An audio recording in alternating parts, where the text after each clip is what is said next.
반가. 안녕하세요. 공기파 박용덕입니다.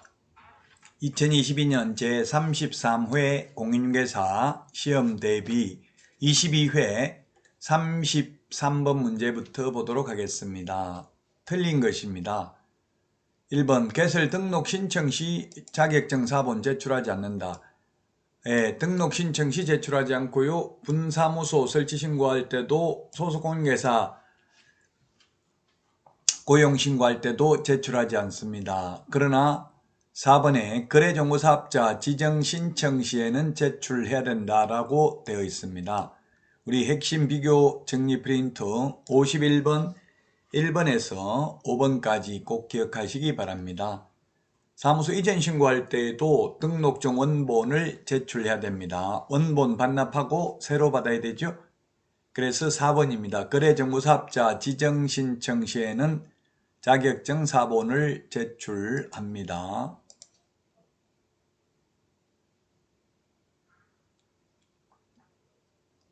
다음은 34번 문제 보도록 하겠습니다. 틀린 것입니다. 1번 부정한 방법으로 등록을 한 경우 자격을 취소해야 됩니다. 부정한 방법으로 자격 취득한 경우 자격 취소해야 됩니다. 부정한 방법으로 등록하면 등록 취소해야 됩니다. 그 다음에 부정한 방법으로 지정받으면 지정 취소할 수 있습니다. 우리 프린트 55번에 1번부터 3번까지 내용이 되겠습니다. 자, 그 다음에 4번 거래정보사업자는 개업공개사한테 의뢰받은 정보에 한해서 공개해야 되고요. 개업공개사에 따라 정보를 차별적으로 공개하면 1년 이하의 징역이나 1,000만원 이하의 벌금이며 지정을 취소할 수 있습니다. 5번 지문, 개업공개사는 정보망에 중개사물에 관한 정보를 거짓 공개한 경우 지정 등록 취소할 수 있다 했는데 X입니다. 등록 취소할 수 있는 게 아니라 업무정지 처분할 수 있죠. 업무정지 처분. 따라서 5번이 정답이 되겠습니다. 개업공개사는 업무정지, 거래정보사업자가 개업공개사한테 의뢰받은 정보를 공개하지 않거나 개업공개사에 따라 자별적으로 정보를 공개한 경우에는 1년 이하의 징역이나 1,000만원 이하의 벌금에 처하며 또한 거래정보사업자 지정을 취소할 수 있습니다. 5번이 정답이 되겠습니다.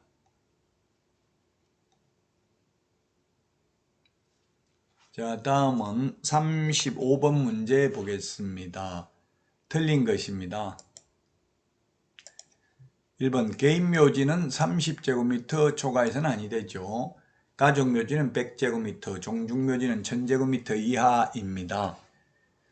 2번에 분묘기지권의 효력이 미치는 범위 내에서 기존의 분묘에 단분 형태로 합장을 하는 것, 즉 새로운 분묘를 신설하는 것은 허용되지 않습니다. 이미 설치되어 있는 분묘를 봉제사하고 관리하는 데 필요한 범위 내에서 타인 토지를 사용할 수 있는 권리를 분묘기지권이라고 합니다.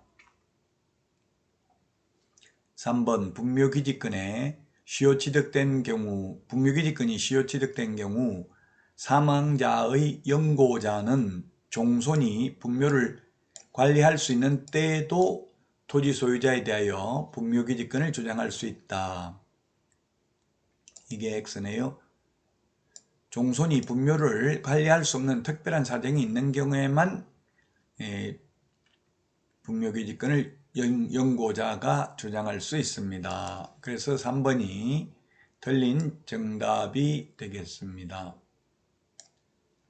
자, 그 다음에 4번 분묘기지권을 시효취득하는 경우에도 토지 소유자가 분묘기지에 관한 지료를 청구하면 그 청구한 날부터의 지료를 지급해야 됩니다.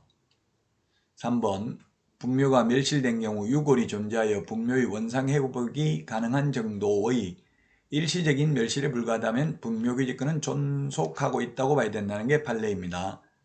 특히 이 4번 분묘기지권 시효 취득하는 경우에도 지료를 지급해야 된다는 것, 대법원 판례, 변경된 판례 꼭 기억하시기 바랍니다.